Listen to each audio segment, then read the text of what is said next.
Tag sorry, not sorry, but welcome back to season 3.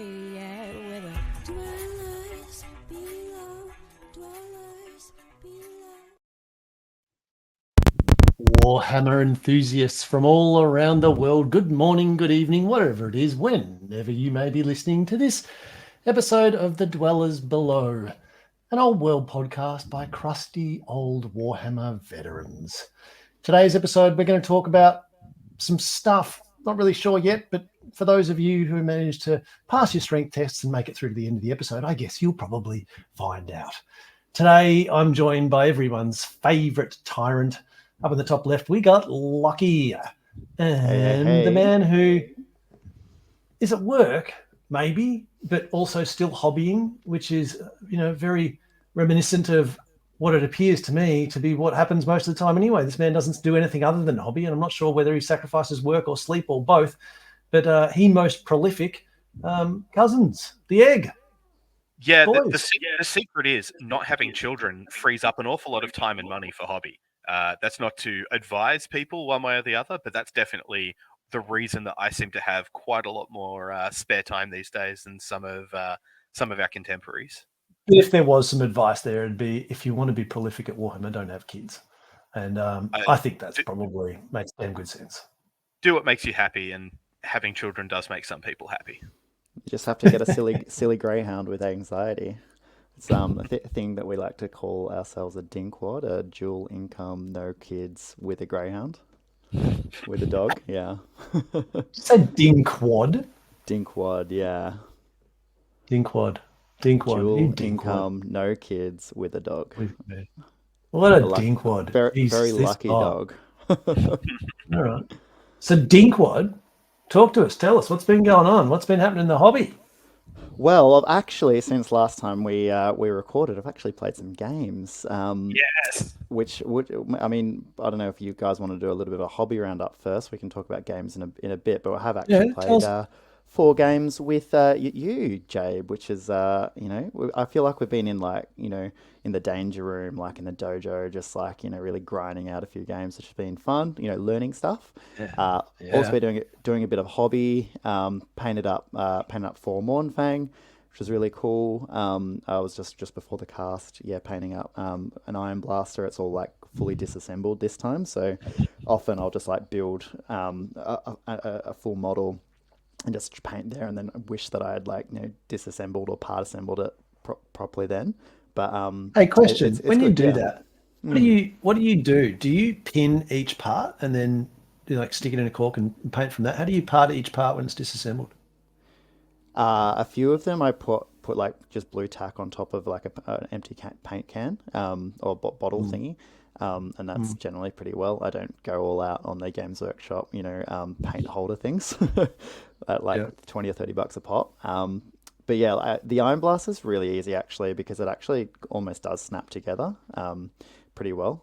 Unlike, it's probably actually easier than other models, because I was using it assembled technically on the weekend against you, Jabe, and but then I've just disassembled it tonight and started actually. Oh, that wasn't even glued.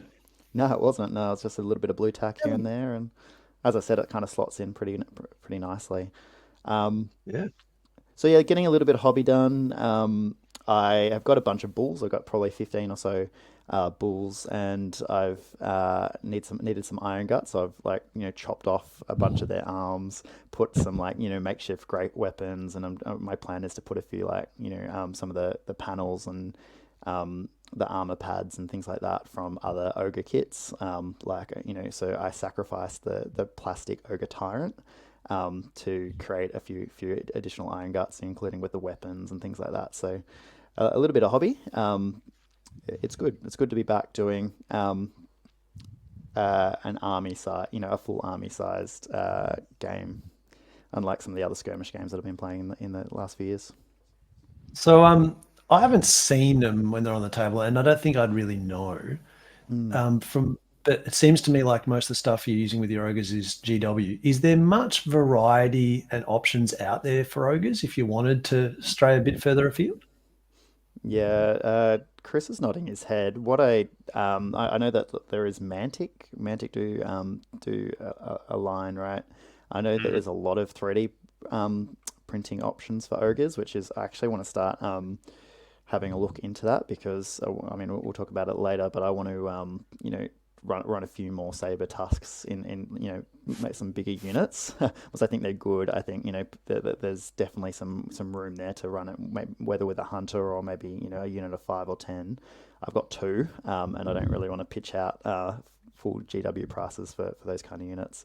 Same for gorges. I think Dave of War actually put some photos in the chat the other day of his gorges that are actually, what is it, what's the skirmish game, the GW skirmish game? The Warcry ones? Warcry, yeah. And they're much nicer than the old Gorger models from 25 years ago or so.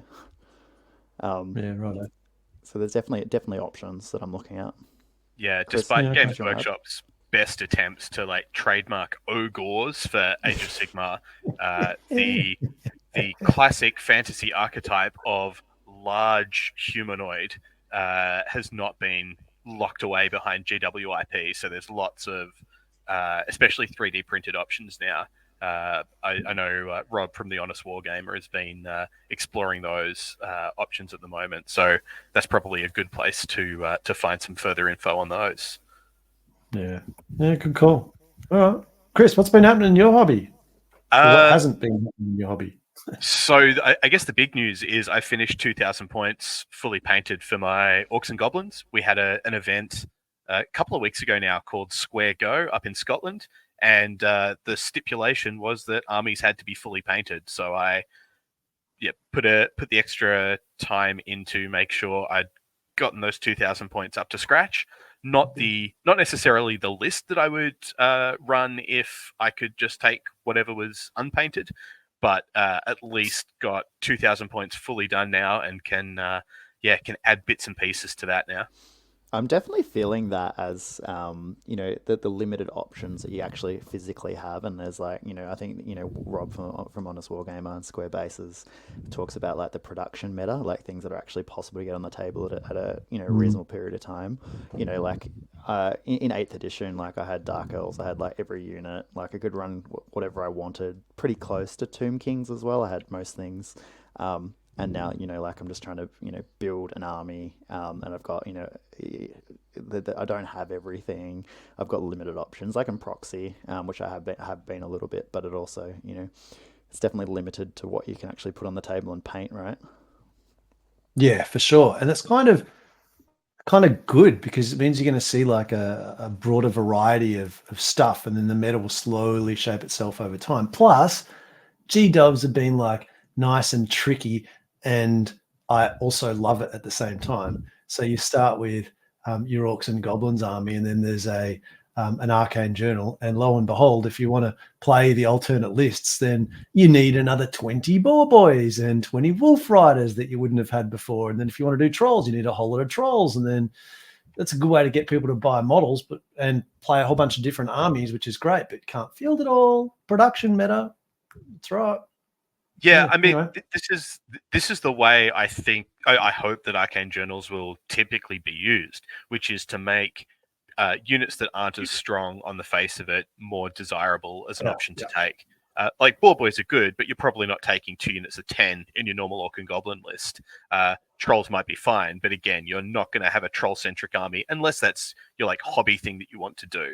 But I like making those units have a bigger role in competitive play rather than something which has happened, I know, in Lord of the Rings, where they've had a similar kind of approach trying to add thematic armies, but some of those have just made lists that were already really good even stronger, rather than making things that people weren't previously taking, giving them more of a competitive role. So pretty happy with the Orc and Goblin version of that.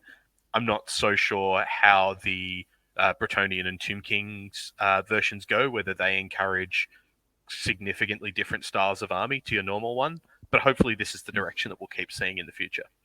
I like that sure. direction. It's great. So yeah, I like that direction, like adding to things and like changing the rules a little bit, but not, what you don't want is, someone to be working on an army for 6 months or however long, and then like, a big update comes and they, what you've worked on for 6 months is no longer valid, or it's, been completely nerfed. So like, they need to strike that balance between like tweaking things enough that they make more things usable, so people buy more, so their business model is sustained, of course, but then it doesn't invalidate the things, that people have been working on really hard. Yeah, I mean, bang on. that they could have brought I out just need to question something though. I just can't get it out of my head. He said, but Bboys, you wouldn't really want to run 2 units of 10. And I kind of have found that I haven't been doing that. But Bboys are ridiculously points efficient and amazing cavalry. I reckon you probably could do a cav version that isn't the nomadic war, because you could still include all of the other good stuff, all the foot sloggers. I mean, you definitely can. I think they're a good unit, but making them the focus of the army and getting to take them as core, I think, is really important for the nomadic war. Whereas in your normal Orc and Goblin army, you've got to spend. I think you end up spending a lot of points on characters, 500 points of core. There's not that many points left to take heaps and heaps of Bboys. Or if you do, then that's at the expense of all of your other special and rare options. And maybe that's good. I think it's probably not quite as good as other things until you start giving them Vanguard and counting as core.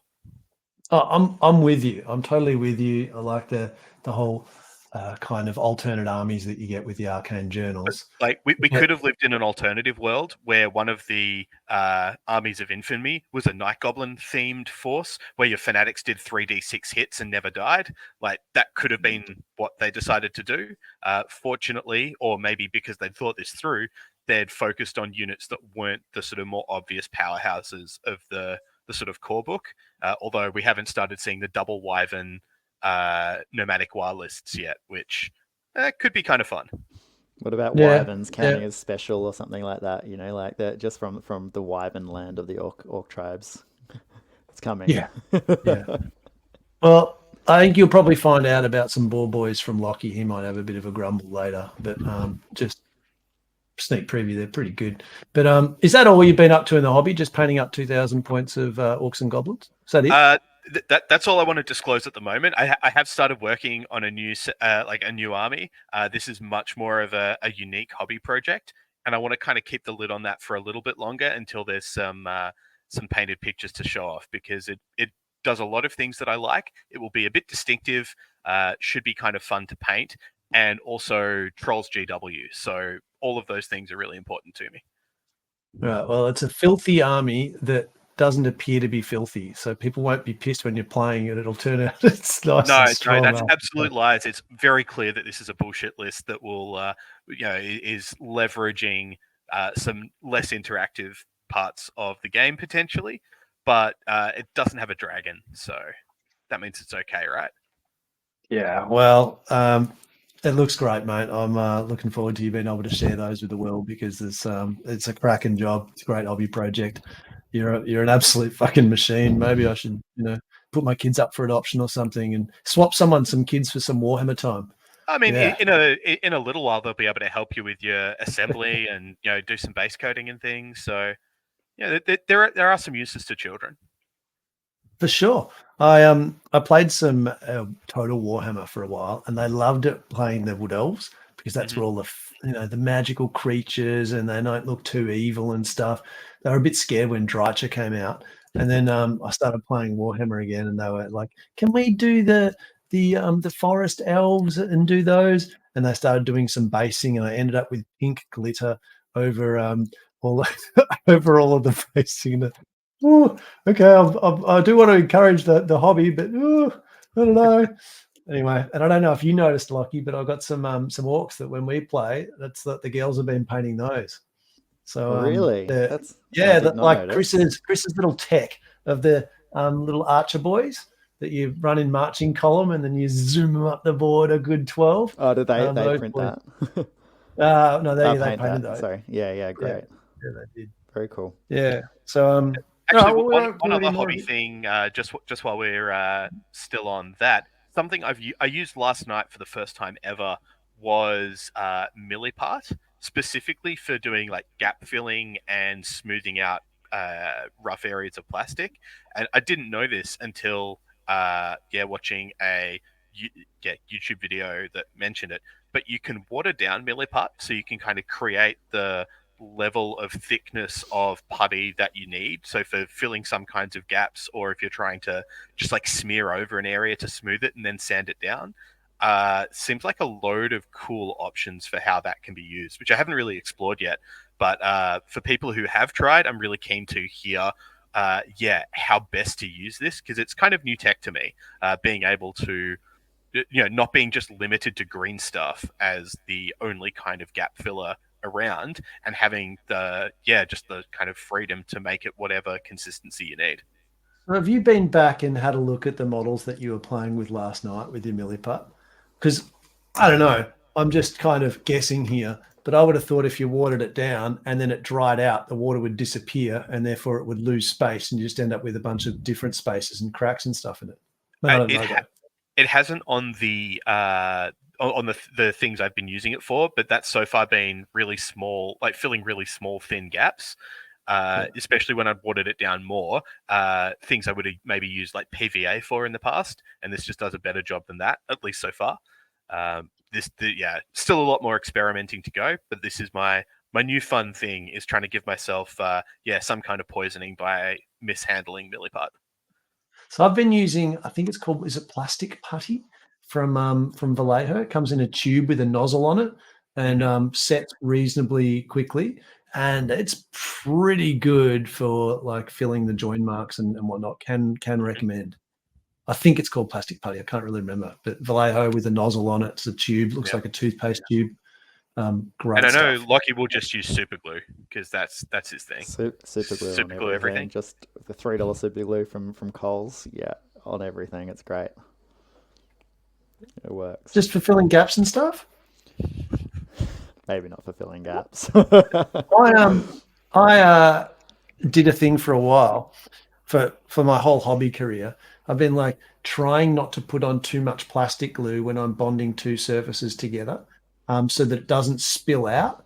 And then I realized, well, if I do that perfectly and it doesn't spill out, then you can see where the join mark is. But if you intentionally spill some out, then the spill fills in the joint, and then you can just sand off the excess over the top. And so now I'm kind of like, more plastic glue, all good. Off she goes, and it sort of spills out and fills. And so that's my new little thing. Yeah, but then you have to spend all that time sanding, whereas you could just instead use beautiful super glue as God intended, and just add some watered down milliput to fill in those gaps. Oh, but I do like a good scrape. I do love a good scraping. Oh. Did you see? What about yours, Jabe? Just before we get to that, did you see there was a thing? So I don't know, somewhere on Reddit yesterday from Henry Cavill, and he's having a kid, and he said, for the daughter's birthday, nothing but plastic glue and scalpels for her Warhammer models. I'm like, yeah, he gets it. Yeah, and coming out with like Warhammer 40K, it's going to be pretty great. Yeah. Anyway, enough about that. My hobby. Yeah. So I've been progressively painting things that I'd kind of half painted previously. So I had my orcs that had escaped out of the ice from the end times where they were all frozen, and then 10 years later it all thawed, and the Warhammer world's back again, right? But the boars had made it out, but the orcs sadly hadn't, and so what I'd actually done is magnetized the top of the boar to the boar, so I can kind of just change them all around if I'm sort of re-ranking stuff. But I hadn't painted any of the boar riders, so recently I've painted those, and then I started basing, and I kind of got a little bit carried away with the basing. And so I learnt about grass tufts. And so I got some, and I was like, these are pretty good, but I need some different size ones, and I need some different color ones. And then so I went and got Gamer's Grass and just bought one of every product that they've got for basing. And so now I can just put on like, yeah. And so I'm trying to cram each base with as many of them as I can, like a whole lot of height variance, and lay it over, is it Vallejo's earth texture? so I'm getting super into the basing, and I reckon I spend as long on the basing as I do on the the painting, all said and done. I fucking love it though, and like getting like putting a little flock in there, and then putting liquid super glue over it, and like green colors, making it moss and stuff. Love it. Yeah, No one, Lockie's never even noticed, the fucker. But I remember. I'm too busy looking at the beautiful paint jobs on your Wyvern and the your Mangler, which the ones that I didn't do. Yeah, thanks. Sorry, mate. But you could have as many tufts of grass on them as you want, and I wouldn't notice the tufts. I'd be noticing the you know what I mean. And the archers, of course, as well now. The archers are very good. Yeah, I remember when I started doing war games, and the advice was like, find some sawdust, mix it with paint, and let it dry out, and that was your static grass or your flock. We've come such a long way now. The tufts are really good. Where are you getting sawdust from? Just like randomly, like a block of wood and a saw. Like, I guess. for us rugged handyman types, sawdust is easy to acquire. For those who don't live in apartments, probably. But the other thing that I've been using a lot, especially on my Lord of the Rings models, but I've started using it for Warhammer as well, has been little seed pods. I think it's beech seeds, and you can use them as just like they look like big leaves, just to add more variety and again more layers of height. There's so tufts are really good, and there are so many different varieties of that. But then you can start going beyond tufts themselves to like pre-made mini shrubs, and going the other way as well, either metal or natural bits and pieces that can be leaves or ferns. Basing's just come so far and sets off models so nicely. With a shout out to Bad Squiddo Games as well. If you're looking for more wild and wacky kinds of tufts, they've got a good selection of those as well. Yeah.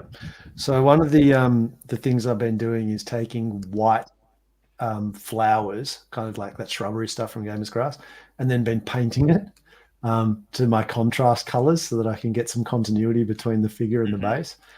So I'm enjoying that. But the bit that's held me up at the moment is I want to put like mushrooms over all of them, because there's night goblins everywhere. And if the night goblins have got them, then surely the people in the same army are walking through the same terrain, and there needs to be mushrooms there. But I ran out of mushrooms, so I got the girls to make some up with air clay. And air clay, I got to say, is pretty good. Pretty great stuff. And they just whiz them up in no time flat. And one of them, my elder, she made me a dragon. And I reckon if I ever play an army with a dragon, I reckon I'm just going to use her air clay dragon. That's great. See, production meta is easy when you've got kids, so you just be slave labor, obviously. yeah. But the bit that's ground me to a halt is winter, because I bought a whole bunch of mushroom STLs, and now it's too cold for my resin, and I haven't sorted out any kind of heating things in my grow tent. And so I've ground to a halt. I can't finish any of my bases because I can't print all the mushrooms. So if anyone's got tips for how to, I don't know, get cold resistant resin or something beyond just like the thermal strips, I need to know that shit, because my printer's got run cold. I have similar problems with rattle cans and actually base coating models. So since I moved to Scotland, I've just base coated everything by hand, because going outside, I like live in an apartment, so I would have to go outside to spray things, and that's just not an option in Scotland a lot of the time. So looking forward to summer and finally getting to use some rattle cans to speed up that base coating process. Yeah, for sure. Yeah, so Ball Boy riders, I've rebased most things so they're on the right sizes. I've done the basing for a lot of stuff. I've got some squig hoppers, a couple of units, sneak preview. They're my fave. I do like the squig hoppers. They're pretty good. Lachie loves them. Well, shall we jump into games then? Yeah, let's do it. Tell us about the amazing games you've had with me. So, Jabe and I have been getting really into it. As we said, we've played probably 4 games in the last month, or 6 weeks maybe. I played a couple of games at Gaming Arena, which is the new store in Coburg, just north of Melbourne, which is a beautiful, massive venue. with it's 4 premier events, GTs. You should definitely check it out if you haven't already and you live in Melbourne. They can fit about 50 tables, so you could run a GT with 100 people there very comfortably. Beautiful height tables, which we should totally do. We need to do some tournaments. It's on the list. Nick Cage keeps making films, so we're never going to run out of titles for tournaments. True. No, and then, that's absolutely true. And then, so we have been checking out venues while we've been doing this, right? So the other venue that we've been playing at is Gamingverse, which opened up also maybe 6 months ago in the CBD of Melbourne, and that's the guys who used to run Good Games, which was a massive part of the Melbourne community, particularly when we were playing AOS a lot, Chris, and the other dwellers. Which was really great, but unfortunately they closed down, during COVID, as a lot of places did. So they're back up and running. They've got a space that, you could definitely run maybe 20, or maybe, I don't know, 15 tables maybe. So you can run a 32 player event there, I reckon, fairly easily. And they've got a cafe above, upstairs, which is really cool. So definitely check it out again if you're in Melbourne. With games, it's been very interesting, Jabe, I reckon. I think you have figured out your mojo a little bit, your rhythm a little bit quicker than I have with your Orcs and Goblins, than I have with my Ogres. And, I think there's a lot of reasons there, particularly the first couple of games we were really just like, well, let's throw some stuff on the table, see what happens. Let's actually, learn the rules. Let's see how combat's actually, there's one thing where you read the rules about things like fall back in good order and give ground and things like that, but actually to see that dynamism on the table is it blows your mind. You're like, oh, what do you mean that thing's now over there? What do you mean that these things are like running this particular way, which causes overruns? And you can't control all these and things. know where things are going to be next turn. You can Yeah, it's so much harder, which is cool. It's been good to learn. There's been a few, so lots of learning, so it's been really good. I'm not convinced that ogres are bad yet, because I have lost all 4 of the games. I'm not convinced that they're bad. I'm trying different things. I do think orcs are quite good, but why I go back to, I reckon that you've, one of the reasons at least that you've probably gotten into your rhythm or your groove a little bit easier is because I feel at least the orcs that you're playing plays a lot more similarly to the orcs of 8th edition in terms of that, a bit of a gun line with, strong magic and then some strong counterpunch units, and those look... Obviously, they look a little bit different. Like there's different units now. You've got the iron, what are they? The black orcs rather than the savage orcs, for example. Those kind of things. Yeah. But fundamentally, the list is playing a lot more similar than the ogres, which I didn't actually play ogres in 8th edition, but I played against them a shitload, and I do feel they play a lot differently because the infantry, like the monstrous infantry, are so much slower than they were in 8th edition, like a unit of Iron Guts, which, was the Death Star back then with, you'd throw your BSB and your Slaughtermaster and those kind of things. They could just run up the guts. You could charge up to 18 inches. You'd have up to 18-inch threat range. Now they can only go 12 inches. And that makes a big difference, not just for the charge rangers themselves, but also like things are... can flee a lot easier, and there's no risk that, if you're within 11 inches, for example, and you flee, you're not going, you're getting away. That you're not going to roll like a 3, and then the ogres roll high, and you're going to go get them, which I think makes a big difference. Same with just in general, just being able to get the charge. Obviously, the ogres rely on getting that charge. I think they fold, particularly their infantry, which is low armored, fold a lot quicker when they get charged. They're not getting the impact hits. They're not stepping up, which makes a massive difference. Plus, the units feel a lot more expensive. Well, sorry, in fact, they are a lot more expensive than your orc units. For example, we talked before about your squig hoppers, which are like 65 points. They charge. Yeah, boy. They charged my Mornfang on the weekend and did 6 wounds, and it's like, what the fuck? And so, and you've got a lot more cheaper units, And, I think dice has played a role in our games for sure, both ways. But because your units are cheaper, it gives there's more opportunity for you to have impactful rolls going like against your opponent. So like the expensive units that I have, for example, like if I fail a break test or if I put them in the wrong spot, that it's kind of over. Whereas like you've got some smaller units that can can have a really high impact if they get a good charge and do some damage. But if you lose them for, a bad roll or whatever, it's okay because you've got other units to go and do some work. So they're probably some of my reflections without getting into the real nitty gritty of like what units we've been playing. Would love to hear your take though, Jabe. Yeah, I think you're mostly right. In terms of Orcs versus eighth, I always liked combined arms, which is why I like Orcs and Goblins, because they kind of can do everything. That's also why I liked Warriors, because again, they can do most things. They can't do shooting as well. And Orcs are even more so like that in Old World, because now Cav exist, and Cav didn't exist for Orcs and Goblins in a meaningful way. Like Bboys are so ridiculously good for their points. Like a unit of 8 punches way above the 200 points that you need to run that with the thinking Orcs hat, so you don't have impetuosity. Stick biggins on them, heavy armor, and their cav spears, and they are doing a lot of work. Their special rules are good with furious charge and counter charge.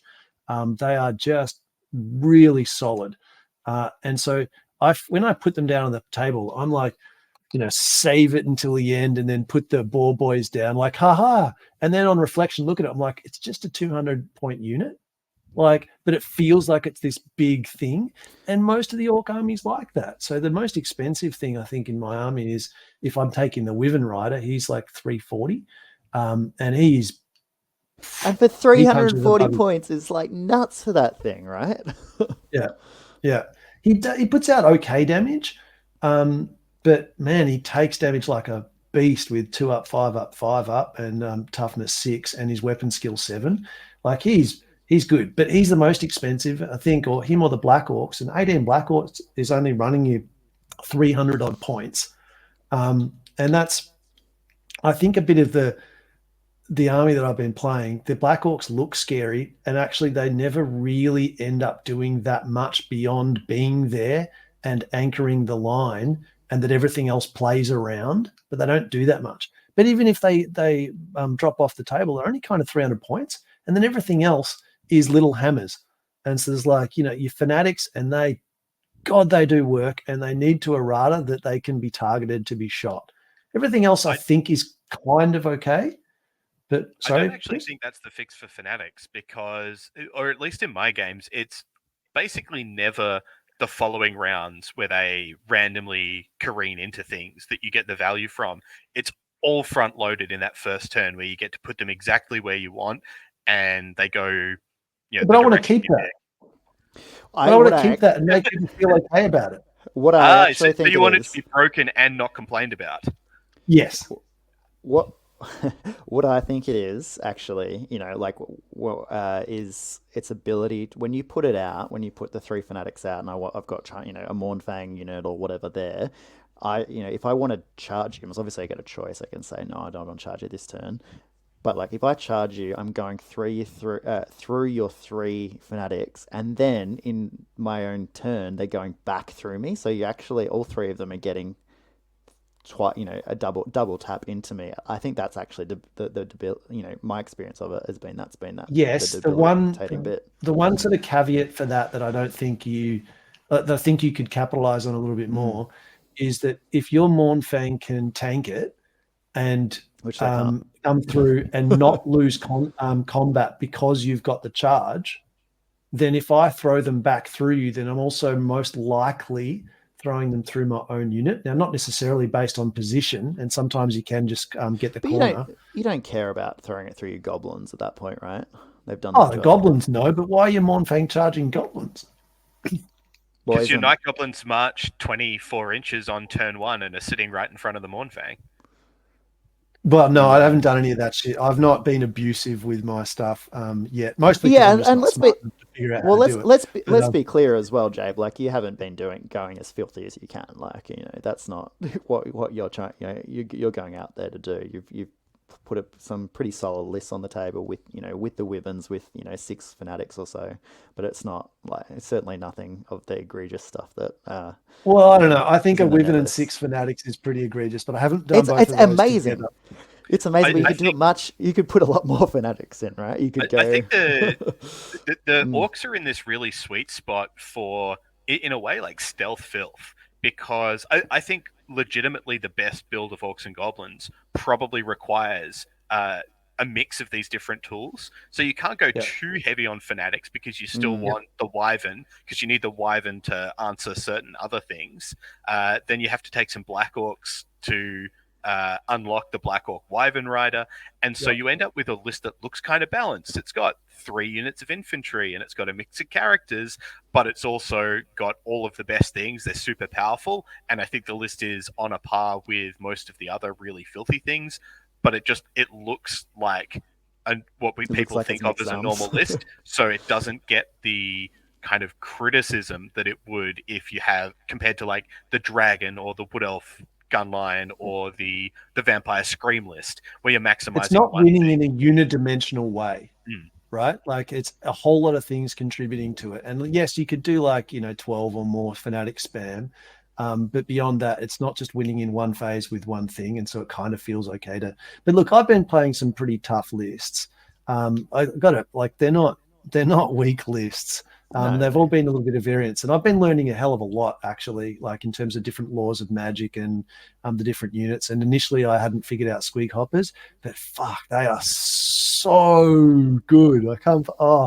They're amazing. You know what? I was thinking about it yesterday, and I went home last night. And I'm like, I had to reread the compulsory move rules because I was like, surely, like Jabe's got something wrong because like they can't be that good, they can't be that efficient, and it's like it's just insane that they don't have to move if they don't want to. They don't have to use their full distance.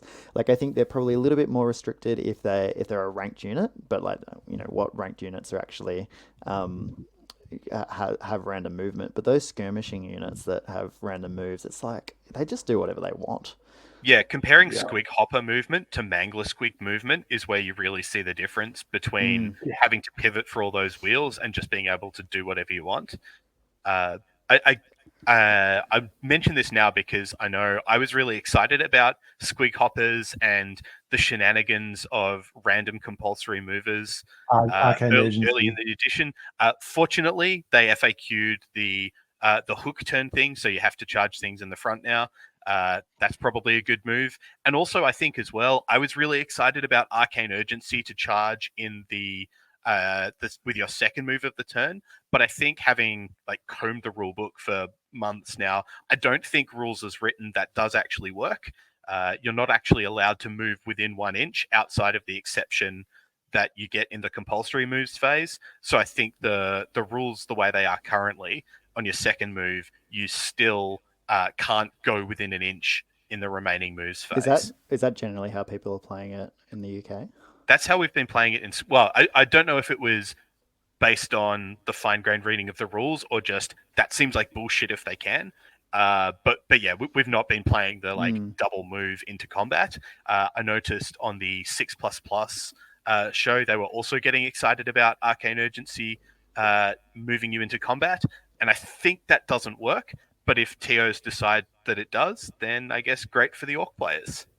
Yeah, look, you can totally create an argument for making it work. You can create an argument for not. It feels a little bit strong and against rules as intended. If you do, it definitely needs an FAQ to sort that one out. But even without that, they're pretty strong. Going back to it, right? It's the control element that random movement brings, because they could charge up to 18 inches, but you really have to give them 13 or 14, really, and then they can still charge you.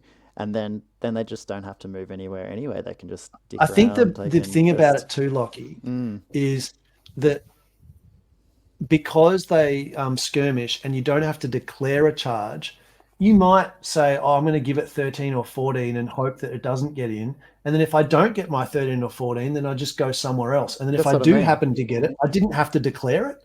And That's so right. like, oh, great. Or if you roll a 16 or 17 or whatever, even 18, it's like, oh, actually, I'm going to go over to this really long charge that I didn't. Again, going back to you don't have to declare it. Anyway, I found those, that really hard to play around with, your fanatics, and then plus with your, you've got 2 level 4s, you've got, some war machines, like, that's doing some damage at range. I've definitely, like, I'm not saying it's unbeatable, but that's what I'm finding a bit difficult to beat.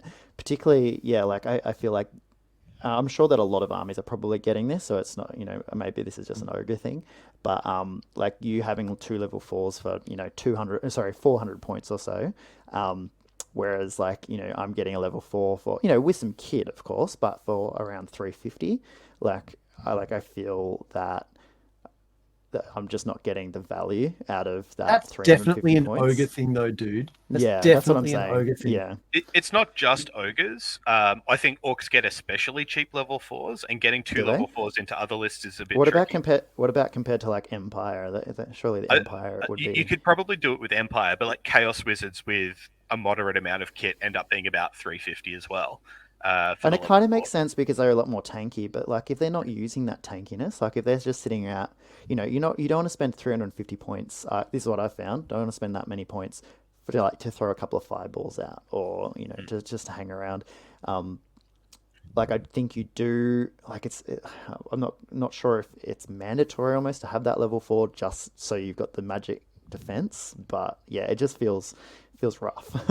And then Jabe and I were talking about this the other day. Keen on your thoughts, Chris, but lore familiar, like how important is that? Because I particularly as an ogre player, like I want my level 4 to be doing either 1 or 2 things, either sitting back throwing the fireballs, whether or not that's worth it, or being like a frontliner going with the guts, and doing some combat, doing some buffs on the unit, which you have to be in the unit for. And if you've got a mix of spells that do both, then you actually can't cast all 4 things at the one time, which, I'm finding lore familiar really important for that, which feels a bit bad because then you don't get things like the Grut Sickle, which I think, is something that could help get a bit more of a magic phase advantage. Yeah, I think lore familiar is really good for some kinds of wizards. So, for example, I don't think I would take an orc level 4 with battle magic without the lore familiar, because getting arcane urgency is so critical, and there are a few spells that are not especially useful for the orcs.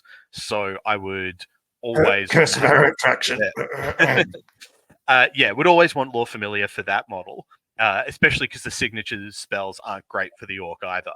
Whereas on the other hand, the goblin level 4, who has access to a really good signature spell in Itchy Nuisance, and I'm usually using War Magic, and there's some overlap with the spells, and they're all like decent. I don't want the lore familiar there, which is really helpful for the orcs getting to just run both, whereas other armies have to make the decision there typically as to whether you want the reliability of getting the exact spells you want compared to the benefits of having the other arcane items. Yeah, it's totally both lore and what you're trying to do with the mage. Like, you don't just take magic because yay magic. It's like, what am I trying to? What is this bringing to my army, and what am I achieving with it? And I'm still only 4 games in, so I don't really know what I'm talking about.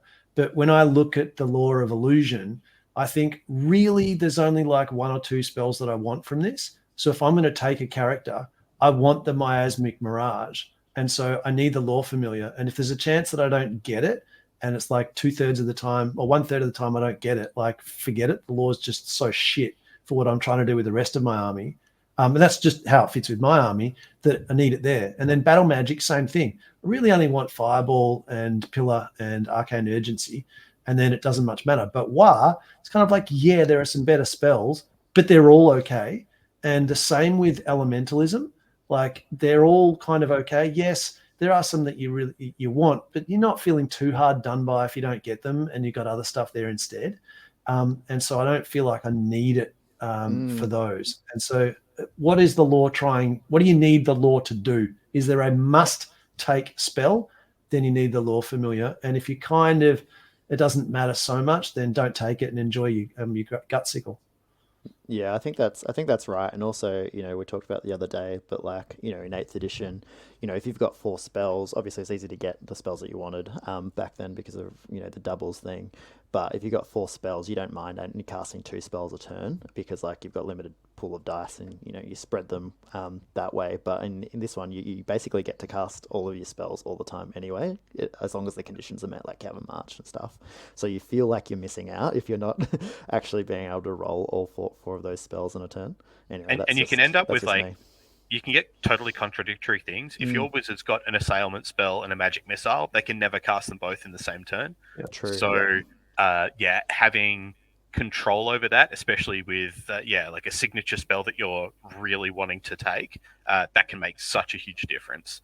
The difference between whether or not a law is kind of comfortable or feels good to have can depend on whether or not you can sub out the bad spell that you typically get for something you're happy to cast.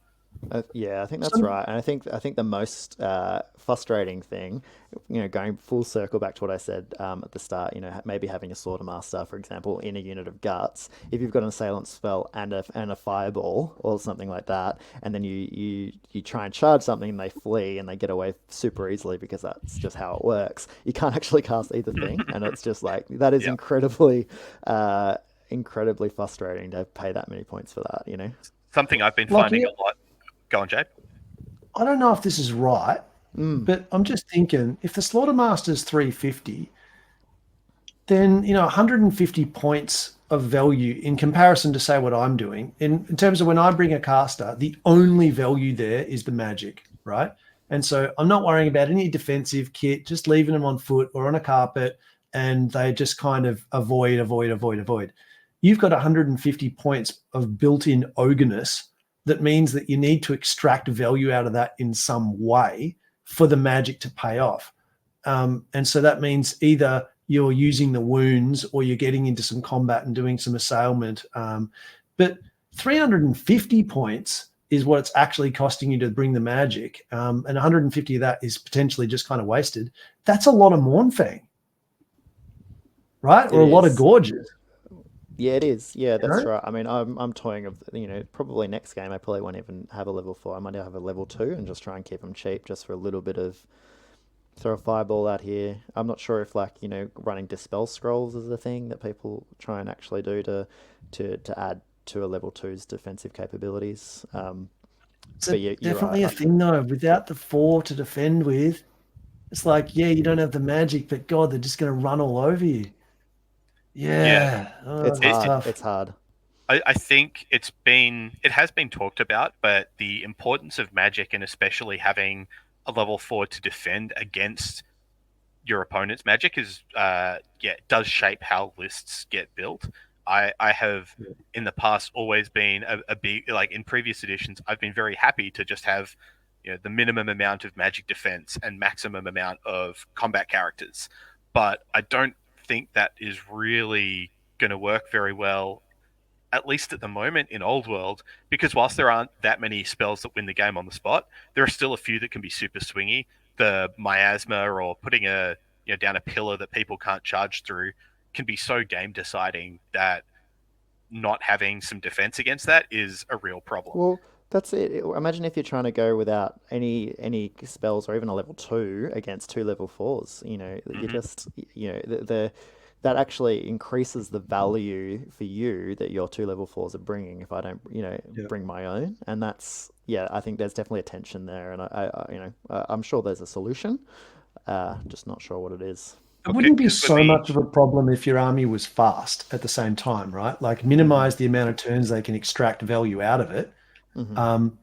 But if the army's not got swift stride and really went fast, yes, it is about how fast what your movement stat is, but really I think it's the swift stride, it's the charge range that, swift stride's that matters so most. big. It changes massively how far, obviously how far you go, but adding up to an extra D6. It's just crazy, and that's a big part of why I think the ogre infantry is just I'm struggling with. I think that's also part of why squig hoppers are such a bane for you, Lockie, because I've noticed my squigs often, they're very good, but they often don't do all that much because they're getting charged by something with Swiss Stride. And when ogres don't have many options for that, that just amplifies the sort of disparity. Swiss Stride is absolutely crucial. I think it's super good. It's the reason that I think Bboys are such a good unit, is just that rule, because the rest of the Orc army, apart from the Wyvern, is kind of slow. Even moving 3d6 only usually, reliably is getting you 9 or 10 inches. And Bboys, especially with wire banners and the spells that give you extra charge range, just project so much bigger threat than your Black Orcs and things, which might hit harder or be more reliable. But just not having the mobility is a big downside. And vice versa. Squigs are super mobile compared to ogre infantry, but a bit vulnerable to cavalry. Yeah, God, I love the heavy armor that Bboys get now, and the plate that Black Orcs get. Oh God, having some armor in an army feels so good. Oh, I love it. Yeah. So anyway, we've had some interesting games. I think a lot of it, if I'm being honest, has been your dice rolling skills need a lot of fucking work, mate.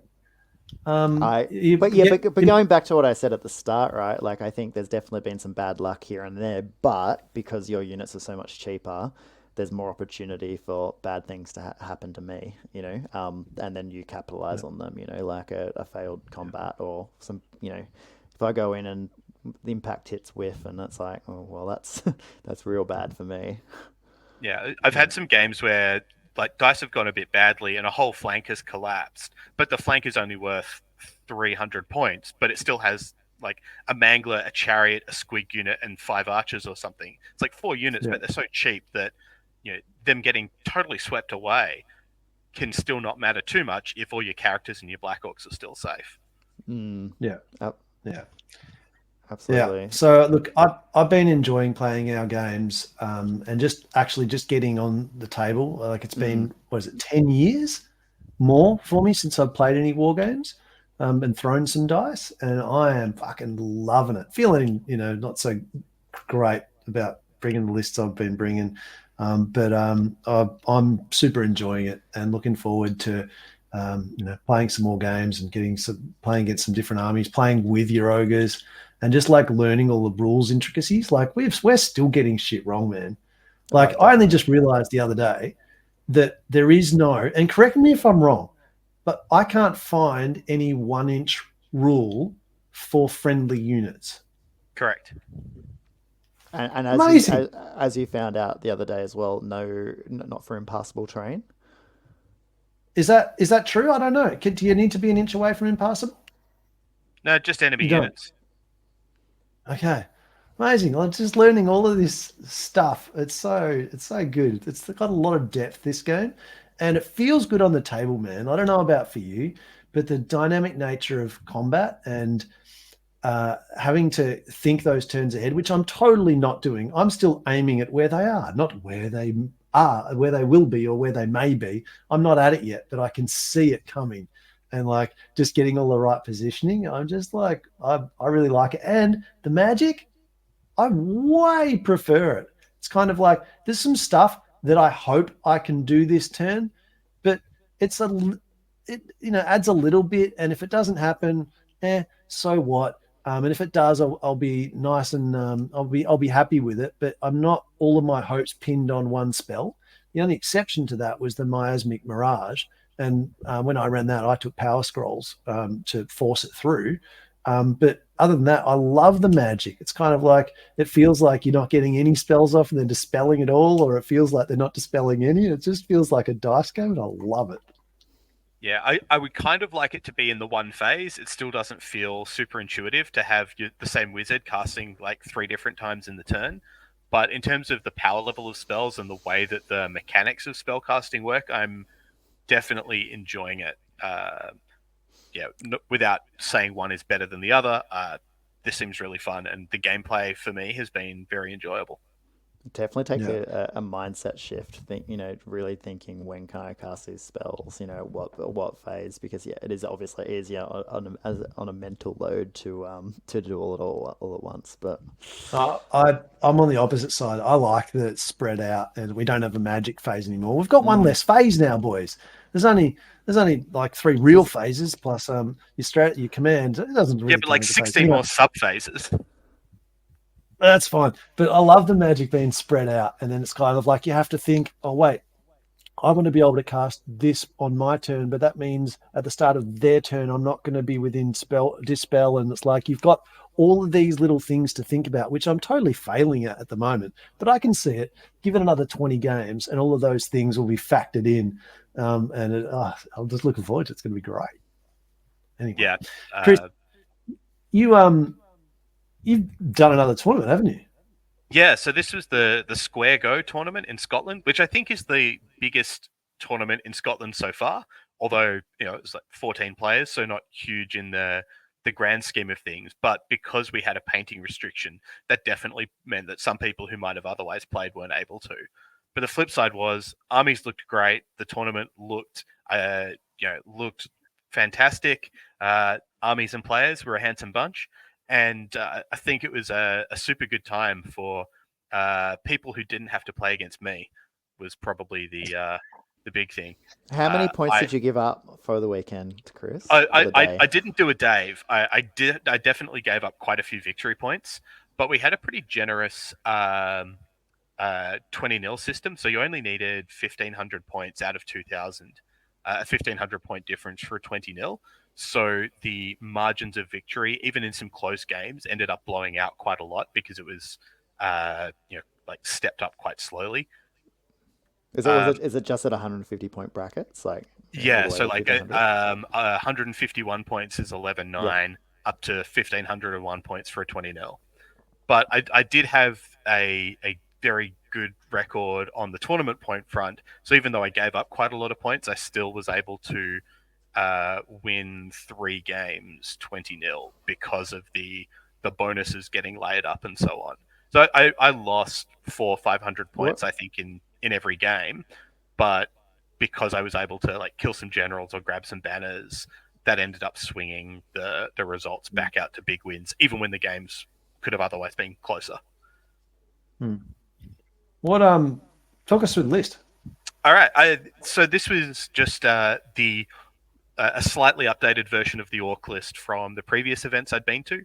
I had a Black Orc on a Wyvern, pretty standard, an Orc level 4 with the Lore Familiar and the Ruby Ring of Ruin, and Battle Magic, just pumping out double Fireball, Pillar of Fire, and my god, that is such a it's a one for 240 points. You can just be a gun line if you want, just pumping out so much damage.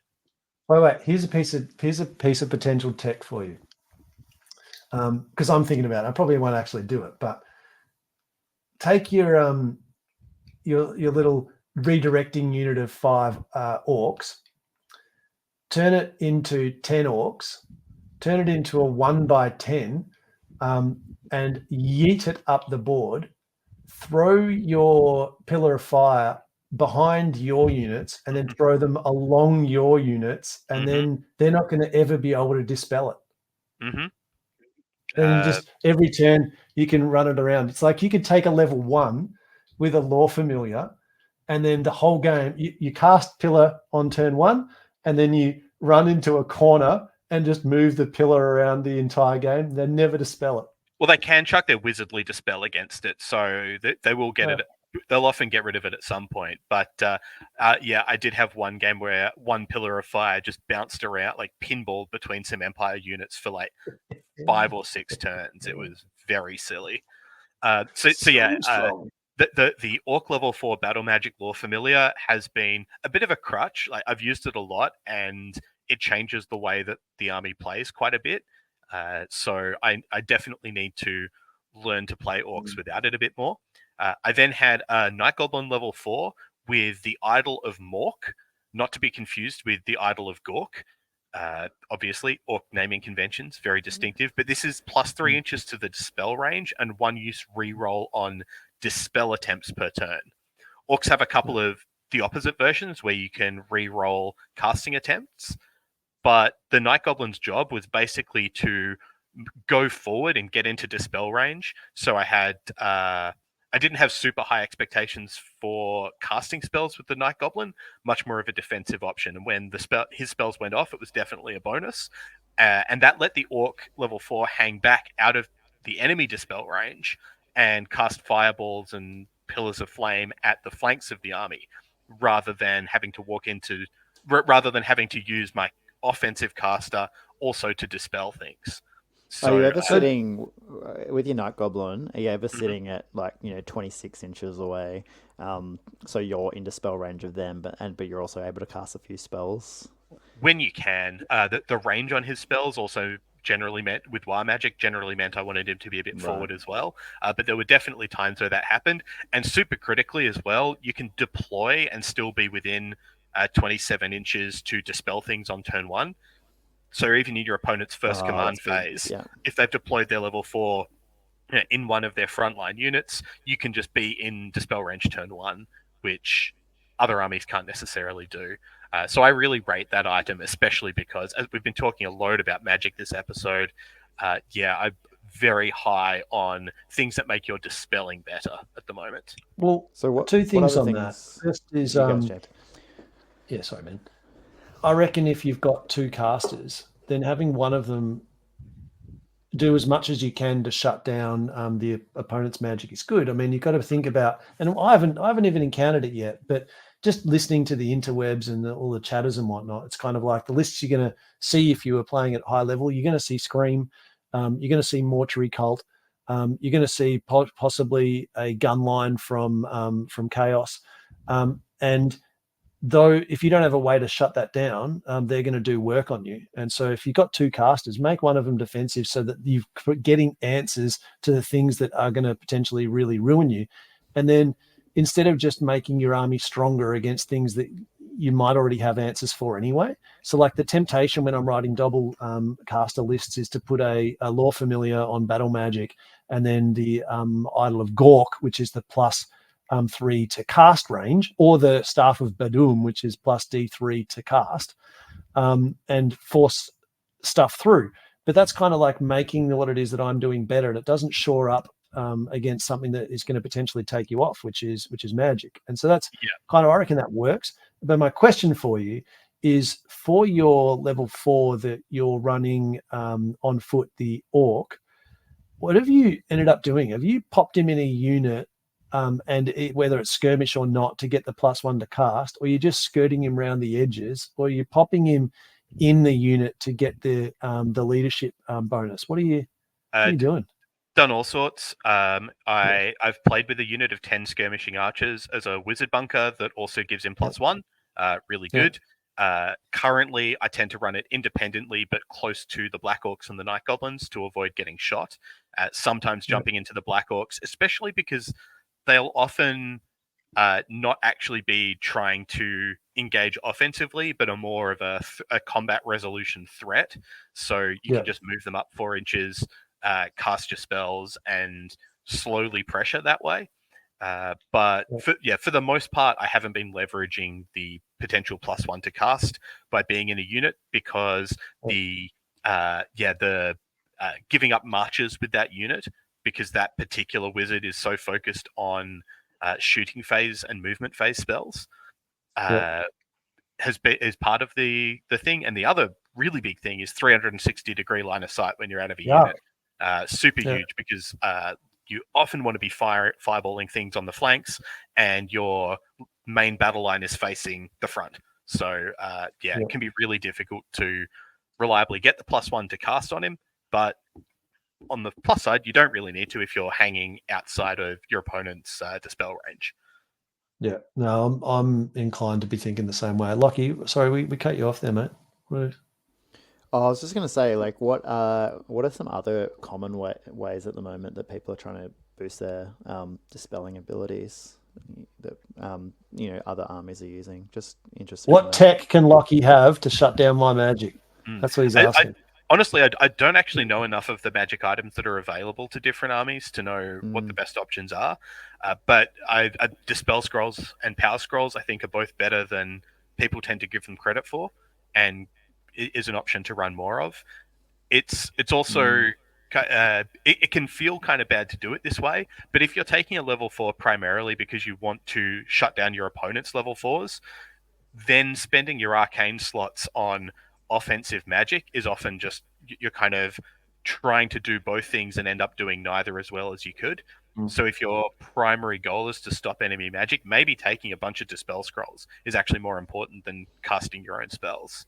I don't know exactly how to balance that, but that's sort of my intuition at the moment, is that, yeah, just being negative with wizards can be more important for some armies than trying to get your own spells off. Yeah, it's just hard with your ogres because if you're taking it for that, like you've just got the body that you've paid for as well. And it's like you want to extract value out of that body. And it's like your idea of running Spectral Doppelganger with the Tenderizer was a damn good idea if they ever see combat. You've got to get to combat, that's the thing. Fuckload of points if you're not, right? Like there are just some armies too that can dispel pretty well, like Drain Magic on your High Elves, and then like your Infernal Puppet on Warriors, which oh my god, the puppet, yeah. That is a busted item. So ogres, maybe I should test this out. Like I'm not. It just doesn't feel very reliable. But ogres do have the Hell Heart, which for a turn allows all of the enemy castings. So if they roll any double, it's a miscast. So every spell it's a 1 in 6 to miscast. I'm not sure how impactful that really is. Miscasts have gotten a lot less impactful in general, but. Anyway. It's not reliably shutting down. Like, let's just say I'm running Illusion. That's what I ran last time, and my Mazmic Mirage is the whole game plan, right? Like, so you can hope that you pop it, but it's not reliably going to stop that one thing that you want. You're just shutting down magic a little bit for that phase. I don't know. It doesn't seem good. I think what you could do with the ogres is run them in sort of units of 3 with great weapons and the Mark of Nurgle, and then for your core have some Marauders or Forsaken, and then you can much more easily get some defensive magic. Take the puppet, get a Demon Prince in if you want. Just take the puppet. Why didn't I think of that? Sorry, Chris. We please continue with your list. All right. So we've got a Black Orc on a Wyvern. Double level 4. One is a magic missile factory, and the other one defensive. Then a regular orc battle standard bearer with the dead. Just while we're on the magic, which was what we were talking about. No, I'm telling you my list. The other thing that enables your list with that the defensive caster is the range of the caster. The reason you can have that is because you want that up close, because all of the war spells are pretty close, with the exception of the Vindictive Glare. So you want them up there, and so it makes sense to have a defensive caster that you're only getting things off half the time, because you want them in the bubble, because you've got to be right up there, so it fits. So then we've got a BSB with the War Banner and the Dead Art armor. As I was saying, we're getting back to the magic again, and then we're just getting up to the bit where I get to give you credit for fixing my list, Jabe, because I had been desperately struggling to fit everything I wanted into the 1,000-point cap, because I wanted a second unit of Squig Hoppers, and observant listeners will have heard I've only mentioned one Night Goblin character, and I just couldn't fit in the standard Night Goblin on Cave Squig into the build, whilst also getting all of the other things I wanted. And then Jabe suggested, don't take the Cave Squig, which seemed really weird at the time. The Cave Squig's what enables that unit to have a real impact. But I actually found paying 32 points for a Night Goblin with a shield actually turned out to be really good. It could be an extra challenger to challenge out big star dragons.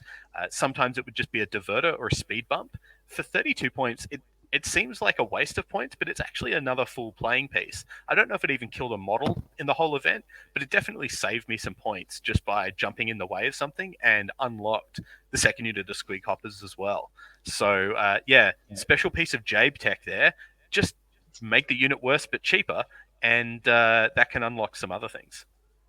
Yeah, Orc and Goblin characters, they're cheap. Use them. So that's like 1,000 points of characters. Magic. So. is pretty good. Sorry, go ahead. You can carry on. Yeah. That's your characters. Tell us through the rest of the list. And then the rest of the list kind of follows fairly naturally. We've only got one unit of Night Goblins with 3 Fanatics because I haven't painted them. 20 of them. 15 Black Orcs with the big red raggedy flag and Veteran. Don't take Stubborn, take Veteran. It is so much more important for your Black Orcs. Yeah. Are you finding that works just because they never do anything anyway, and so they don't need to be big? Oh, well, I think they basically do all of the things a bigger unit would do, kind of regardless. Like 3 extra, 5 extra models doesn't change too much. If you get the charge, you do the same amount of damage. You can go wide if you want, and if you're receiving the charge, you're still getting the same amount of combat resolution as you would even if you had a few extra models for the most part. So yeah, I don't know if you need any more. Because they're counting as core, I've then got 2 units of 5 archers, which I think we talked about in previous episodes, and that makes like 500 points of core exactly, which is part of the other reason that I don't have more Black Orcs there. Then 2 units of 5 squig hoppers with champions, really important for me for challenging out the dragons.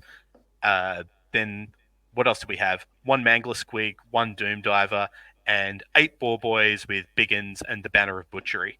So, this tournament they didn't do a huge amount, but I really like having another fast-moving threat to pair up with the Wyvern and cover a lot more of the table. So I like the unit a lot, even though this event, they weren't really the stars of the show.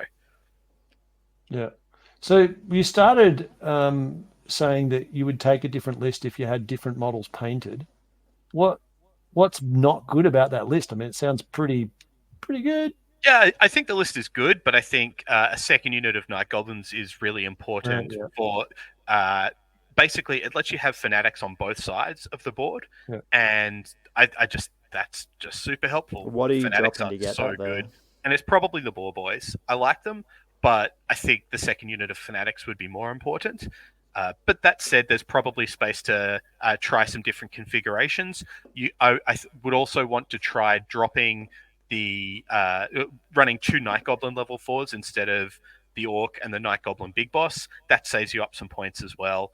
You can potentially get some extra war machines or something like that in. So I think there's some room to optimize the list, but it's got all of the... You don't have to drop anything to get the second unit. You don't have to drop anything. You just make them small units. Like you only need to take 10 minimum. Like don't take any command. Maybe run 15. I have a good story about exactly why I like the bigger units coming up from game 2, where my opponent did have a unit of 10. Unfortunately, I had 2 fireballs, and so did not get to release any Fanatics. Okay, well, even 15, right? Are you running command on your Night Goblin? Yeah, champion and a musician, and I'd like to try bigger units with a standard as well, because I've been finding they've actually just having some static combat resolution sitting around after they've released the Fanatics. The Night Goblins don't actually die all that often, so yeah, I think a few more points to make them a more effective combat unit afterwards might be good. But I definitely like the somewhat larger unit. The minimum sized units were a bit of a liability for me. Jabe has taught me that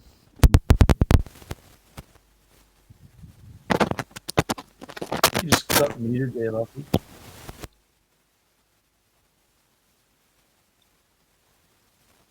Lost audio. Be back?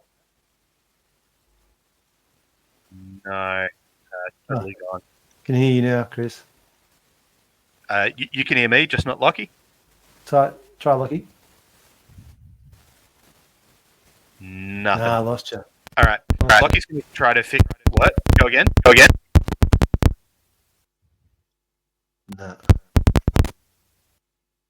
Yeah, when you touch a microphone, though, we're getting some serious crackle through, at least for me. Ladies and gentlemen, the finest in podcasting. And we won't even be editing this because otherwise, we don't end up producing episodes. So Lockie's gone and we'll come back, but Jabe and I will keep talking about Orcs and Goblins for a bit. Yeah, just jump straight back to the magic, which at some stage I do want to do. But are you finding that the big red raggedy banner helps that much on a small unit? Like, I want the static combat reds and the weapon skill, but 50 points is half of a unit of Fanatics. Sorry, I mean Night Goblins. Yeah, absolutely. We'll always want the big red raggedy flag in there, just because when you stack it up with the BSB as well, you end up with that unit that hits like the magic combat resolution that automatically beats a dragon if it charges.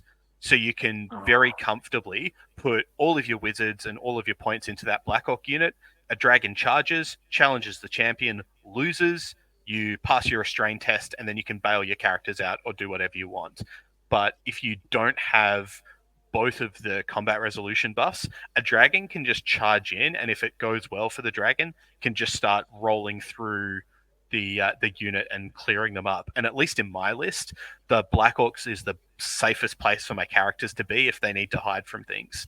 So I've gone the other way with my BSB, and my BSB is a Night Goblin who's naked with a flag, who never actually goes in any unit. And here's how I get my second unit of fanatics, because I kind of feel like if you've got an orc, you chuck them in your unit. Now you want to put some defensive kit in it, and now you guys costing 150 or something as a BSB versus my little naked guy's 65 with a charmed shield or something like that. Like, I don't know, he's super cheap. But the static combat res makes sense. It's 3 extra points if you've got the big red raggedy, the war banner, and your BSB in there. Yeah, and I think it lets me push my Black Orcs forward just in the middle of the table with a bit more confidence than you might be able to if you're relying more on them to actually deal damage. But I've been liking them. They don't set the world on fire. They're one of the better infantry units in the game, but infantry is mostly terrible, so that's not actually saying all that much. I think the list... Yeah, can you hear me? Am I back? Yeah. Backity back. Go. Backity back. So I think the list is good. It's got all of the tools that you might want in an Orc and Goblin list, but there's some scope to optimize more. And like with most lists, the main thing to optimize is getting more fanatics in, because I don't think we've mentioned before, but those things are busted. Yeah, they're pretty good. We should probably talk a bit more about them. Lachie, what did you want to cut in with? What you learnt about the Night Goblins?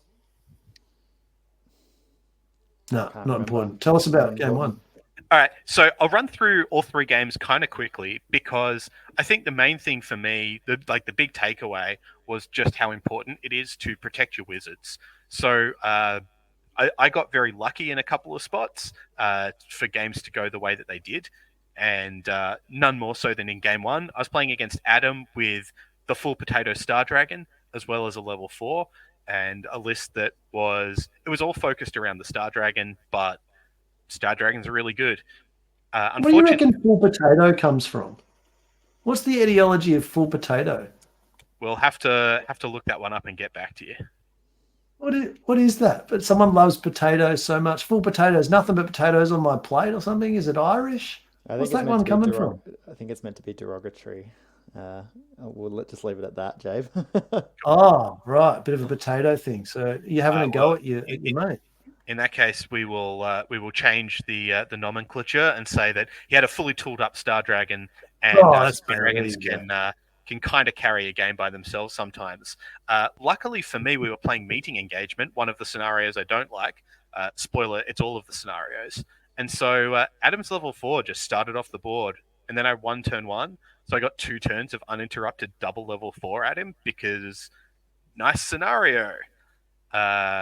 And that was able to blow up a load of stuff. The answer was going to be the Star Dragon, which charged my Wyvern. And my thinking was the Wyvern will probably lose, fall back in good order, and then I'll be able to threaten with some counterattacks. But instead, the Star Dragon did no wounds. The Wyvern did 1 wound. The Star Dragon broke from combat and got run down and died. Wyvern power! The same Wyvern went on to lose to an Empire General on a Griffin, so big swingy dice game. But yes, so I got very lucky for the game to go that way. But outside of that happening, just meeting engagement massively trashed Adam's chances. I was able to get rid of a load of elves in the first couple of turns with double fireball, no magic defense coming back at me. Yeah. And ended up winning that one 20-0 on the system that was in place, because it's quite generous to getting big blowout wins. Game 1, the scenario gave you a win. Scenario and the Star Dragon just deciding to go home early. Game 2, I played against Graham with some Orcs and Goblins, and the Orc and Goblin mirror match. But whilst a lot of our list was kind of similar, I had a Wyvern and Graham didn't. I also had double level 4, and he did not. So he had a second unit of Black Orcs and a little bit more in the War Machine department. But combination of having the little units of archers to increase my deployment count and having battle magic was absolutely critical. So game 1, the Wyvern kind of put the game on his back. Game 2, the Orc level 4 did. I was able to execute the trick, deploy my Night Goblins in marching formation, Arcane Urgency them forward 24 inches, and put 3 Fanatics through the unit of Bboys and the level 4 who was sitting behind them. So on turn 1, killed the unit of Bboys and the level 4, as well as double fireballing the Fanatics, the 10 Night Goblins that were holding the Fanatics to kill them as well. So you dirty dog. That sounds you disgusting. are going to be the reason that Fanatics get nerfed. That actually sounds like things you shouldn't be able to do turn 1. To be really fair. You shouldn't be able to put Fanatics on minimum like 27 inches across the board. Sounds fair and balanced. Dirty dog. But yeah, so we talked about this before the game, and it was just because I rolled first turn and Graham didn't have the Idol of Mork, so he wasn't able to deploy into spell range. No chance of stopping Arcane Urgency unless I failed to cast it. And once that goes off, because his level 4 was running solo, the Fanatics were able to just all pinball through him. And something that my list is currently sort of missing is a dedicated mage bunker or a way to protect the mages. And that's something that maybe we'll have to see more of in lists. The more Fanatics and Pillars of Fire and Pegasus Knights that are flying around, maybe the more people are going to need dedicated wizard protection, because so much of the game seems to leverage around offensive and defensive wizards. So if he'd thought about it, and I hadn't seen as much value in this until I found out about the 1-inch rule. I thought 1-inch rule applied to your own units as well. And if it does apply to your own units, then Fanatics can never hit more than one unit in terms of going through them. Mm-hmm. And so he could have just spaced his stuff out a bit more, and then there's no going through multiple things, right? Well, I think you can still go through multiple things if you roll high enough. And so you'll often be able to hit a couple, 2 or 3 units just by picking the right angle and rolling a 4 or a 5. But and Graham had his own Fanatics and knew about the potential for this to happen. And I think I can't remember exactly. I think the level 4 might have even been more than an inch behind the Bboys. But the problem is, because my Night Goblins are, they're only an inch away from the Bboys, so they're often just going to roll high enough anyway. But this was very much an illustration of just the ridiculousness that Fanatics can do, and especially once you get that mobility with the marching formation, just really sickening, and I guess something to enjoy while we're allowed to. You're disgusting. Ruin it for all the rest of us Orc and Goblin players before you change to another army after we get FAQ'd with our Fanatics. You got to stay one step ahead of the FAQs. But even if you are not sniping characters from 30 inches away, turn 1 or whatever it might be, because they're sensible and they put their character in the unit or things like that, they're still that's massive damage that you're doing to, knights or, high value targets that you just take off. My favorite is when they have Impetuous and the Dragon Princes have to charge across the Fanatics, and then the Fanatics get to fling back through them again, and there's just nothing they can do about it. I reckon that was a mistake, putting Impetuous on Dragon Princes. Hey, question for you on the Fanatics. Are you also playing it that when you roll a hit, they stand still? No, that's ridiculous. Is it though? Yeah, they move in a random direction. They don't stand still. But what if the random direction is standing still because you roll the hit? Just moving around on the spot. Direction. Now, I've heard that argued, but I don't think it says you have to roll a scatter dice to determine the random direction. I need to double check, but you could probably just use one of those flicky spinner things to work out which way you're going. I don't I don't think that's how they're supposed to work. They've never worked like that before, and there's nothing to say that moving in a random direction means not moving at all. So the internet did not make that at all clear, and I get that what you're saying isn't necessarily definitive as well, and you are pretty good at rules and shit. But it doesn't say in the book. Internet doesn't seem to have any kind of consensus, and I'm googling it around. It's like, yeah, they just stay on the spot. I'm like, oh fuck it, I don't know. So over in the UK, they're moving them on a hit. I can't say what all of the UK does. That's how I've played them, and I don't think no one's. I don't recall anyone saying that they genuinely thought that they're supposed to just stand on the spot if you roll a hit on the scatter dice. Would seem like something that should probably be in the rules explicitly if something that counterintuitive is how they are supposed to work.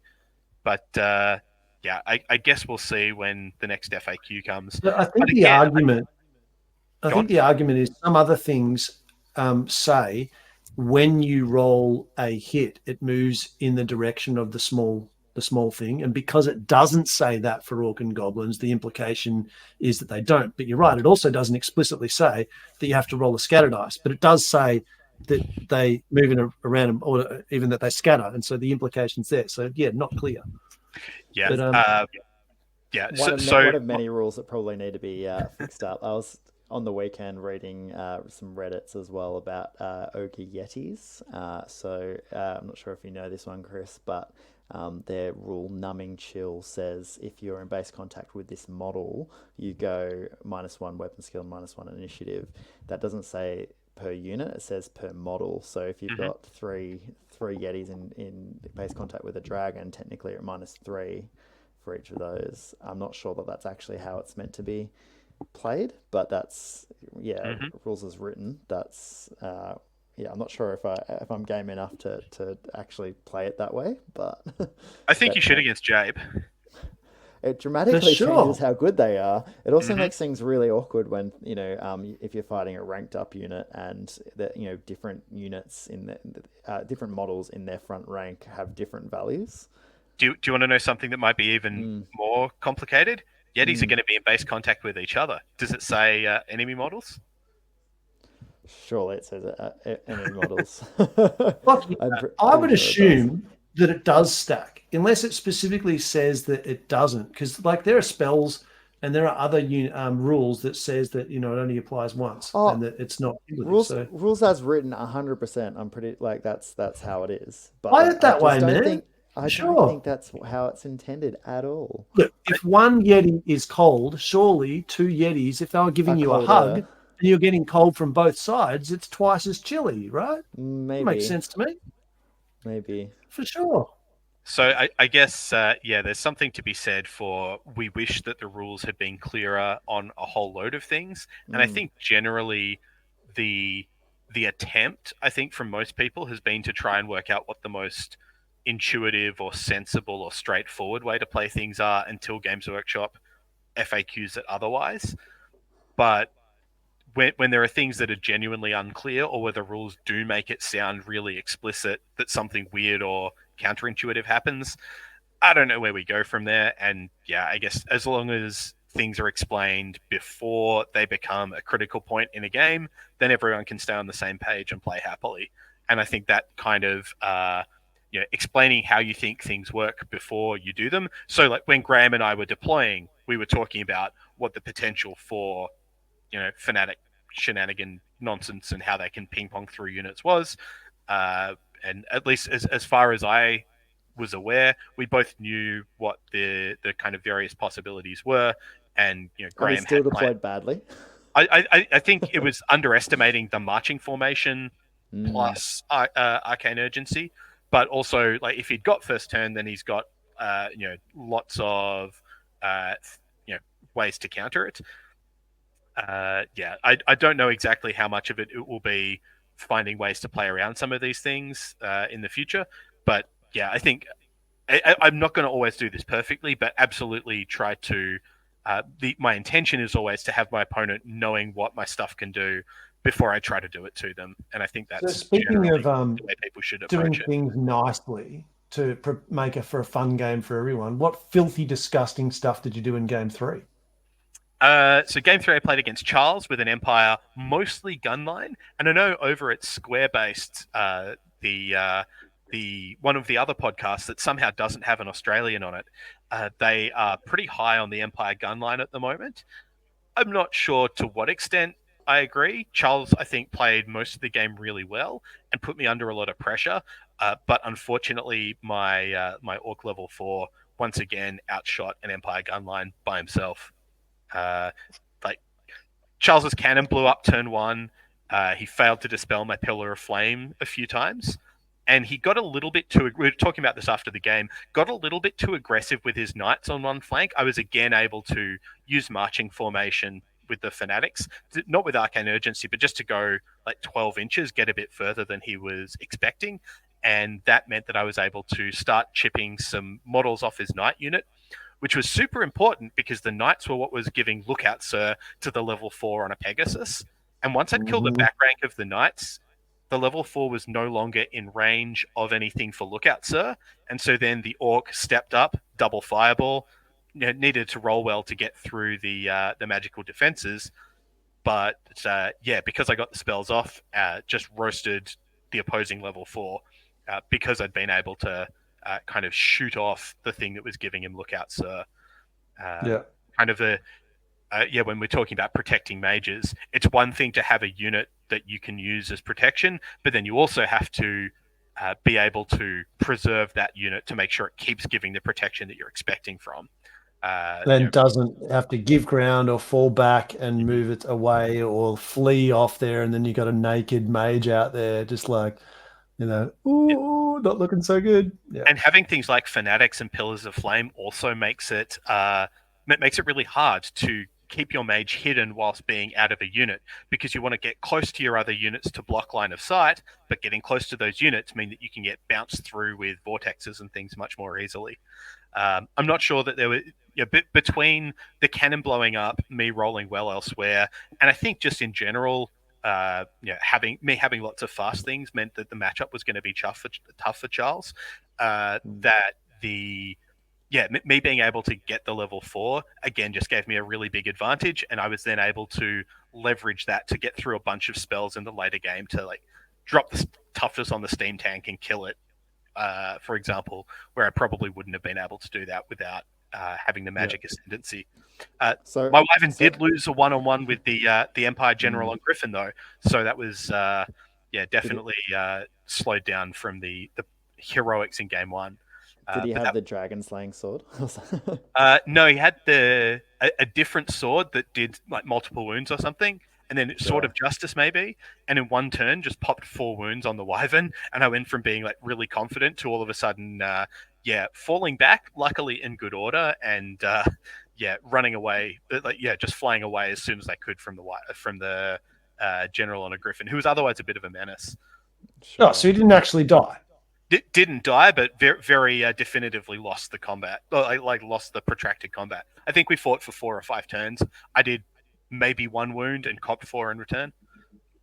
Yeah, did its job then. So what I'm hearing across these 3 games is pretty critical. Sorry, couldn't catch that, Lachie. Lost you again, mate. Hello. Yeah. Hello. Yeah. If you don't touch your headphones. Sorry, I need new headphones, guys. What I was going to say is, what I'm hearing is that you killed their mages very quickly, and as soon as they didn't have a level 4 up, your magic's... Yeah, so because I had 2 level 4s already set up to get a lot of magic advantages, and then game 1, enemy level 4 started off the board because great scenario. Games 2 and 3 was able to kill the wizards much earlier than I should have. Is anyone else getting a real wind all of a sudden? No. Oh my god! You can't blame it on anyone else, mate. If it's just you in the room. Yep. It doesn't work over the internet. Audio all over the shop today, I guess. Nah, you're fine. But Lachie, we lost you again. At the end of your bit. And so, in terms of protecting your wizards, then, so what could they have done differently, or what would you have done differently, or is this just it's a dice game and this sort of stuff happens? So I think the big one, if in game one there's nothing Adam could do. He just rolled a 1 for his level 4 and then lost the roller for turn 1. So he just nothing you can do about that if we keep playing meeting engagement as a scenario. Game 2, again, me getting turn 1 was really critical, but Graham could have been more conservative and deployed the level 4 in a unit. If he does that, then it doesn't get fanaticked off. Of course, the Bboys still get destroyed and probably get to take out a bunch of Black Orcs as well. But nonetheless, still having the big advantage from just doing fanatic shenanigans. But the level 4 at least could have been potentially protected by deploying in a unit and then moving out on turn 1.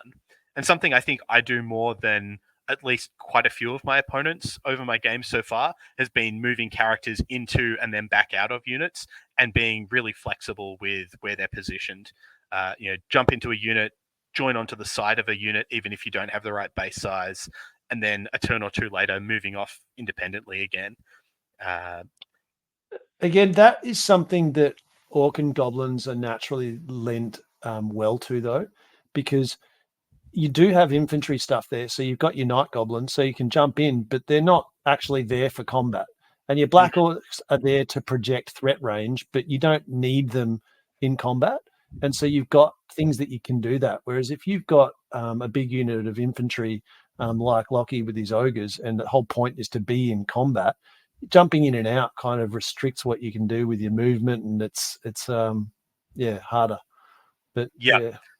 And in the last game, Charles did get a little overly aggressive with the Knight unit that was also what was protecting his level 4. But at some point, just the sort of overwhelming weight of range threat, Orcs and Goblins just do surprising amounts of damage at range. And once the Knights started dwindling below that kind of critical mass, I guess what could have been done is bailing with the Wizard earlier, trying to run away and hide like the turn before I got to take a shot at it. But that's not something that either Charles or I can really control. It's just a case of when I get lucky and get the spells through and do the damage. Speaking of doing damage, ask Lachie what he thinks about Goblin spear chuckers, or spear throwers. What do you think about bolt throwers, Lachie?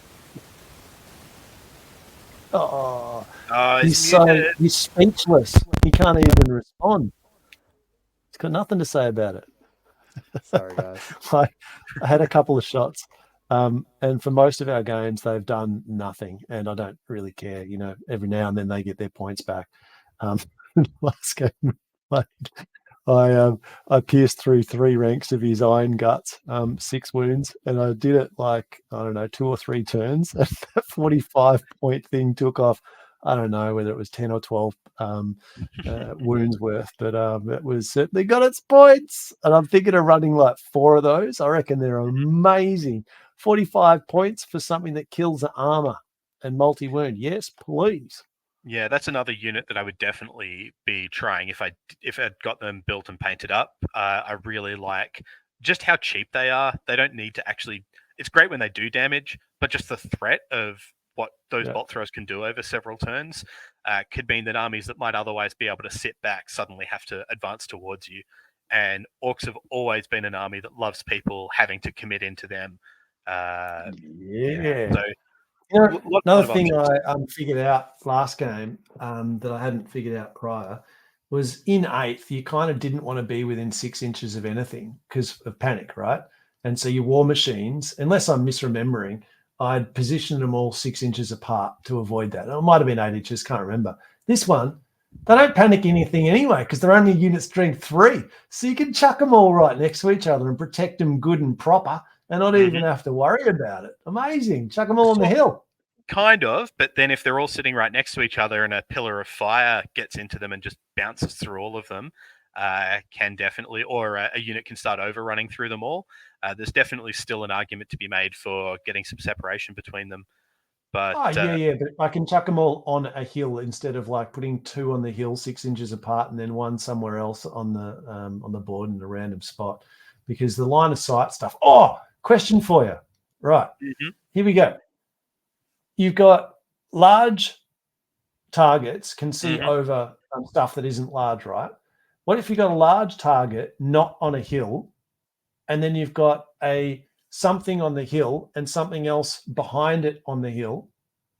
Can the large target see over the intervening not large target that's on the hill, or does the hill disable that somehow? I'd need to double check, but I'm pretty sure large targets can just see over intervening models. So that could see over intervening models on the hill. Also, large targets can see over other large targets. That came up at the tournament. Yeah, it just says you can see over intervening models. It doesn't say that they. No, Lachie's shaking his head. See if your microphone works, Lachie. I'm going to try and talk. Yeah. You got me. No, we definitely checked this the other day, didn't we, Jabe? That large targets can't see through other large targets. I don't know. I get so confused. Is that based on some other on part the rules? Of I mean, I'd have to. Yeah. So I think that it doesn't shock me that it's like that, and that they've got a bunch of the large target rules just in a section that's not the large target special rule itself. Because I'm pretty sure that just says you can see over intervening models, but it would be very unsurprising if somewhere else in the line of sight things it tells you how large targets actually work. Anyway, the answer to Jabe's question then is maybe, and who knows, and hopefully Games Workshop will one day grace us with the FAQ that answers just a fraction of the remaining questions that we've got. Because large target seems pretty good. Like the Iron Blaster is a bit of a thing. It's like, just pop it there. Yeah, I can shoot all your shit on the hill. I can shoot whatever it is that I like. The only thing I can't shoot is if you're behind a forest or impassable or behind a hill. Otherwise, I got you, baby. Imagine if you were a large target with fly. That'd be even better. Then you can just charge over. Cannon on top. With a cannon. Don't really need a cannon if you're a dragon or a wyvern. But on the topic of cannons and wyverns, I think the really important thing about level 4s is making sure that you're able to get some flexibility with their target selection as well. A lot of the time you might find that, especially if you're locked into one unit with a certain facing, only some of your spells are going to want to go through that facing. So I think that more than we've really seen so far, a lot of the chariot upgrades are an especially attractive option for level 4 mounts. Getting the 360-degree line of sight, but also some extra wounds, much less likely to die to a stray fireball or a pillar of flame if you're getting +1 toughness and a couple of extra wounds by sitting on top of a chariot. If I had something that I was going to change about this edition, I reckon I would consider not combining profiles. Like being able to get +4 wounds on a caster for 90 odd points by taking a chariot is pretty cheap. Like you take a magic item that says +4 wounds for 90 points, and then you're also getting all the movement advantages and all the attack advantages and all the other stuff. And sure, it's easy to shoot you off and stuff. And then the problem with dragons is only there because they're combined. I reckon if you change that, obviously the edition would be completely different, but the current problems that we're dealing with would probably not be there so much. Yeah, I think there's a lot that could be different, and I guess then we also have the flip side problem of, would that be better or just different and bad in another way? Like we used to be in a world where taking dragons was cool and fun and very unusual, and now we're in a world where they're pretty ubiquitous. Which one is better depends on taste, I guess. But I think we've been going for quite a while today, so without trying to run us off the rails again by talking more about level 4s, we might try to bring things to a close. Lachie, did you have any final words about looking out and large targets? Can't hear you, mate. He's got nothing to say. Oh, yeah. No. Just hold it. Just give it a rub. So, I guess thanks very much for joining us once again, and hopefully, unlike Lockie's headphone, don't fail your strength test.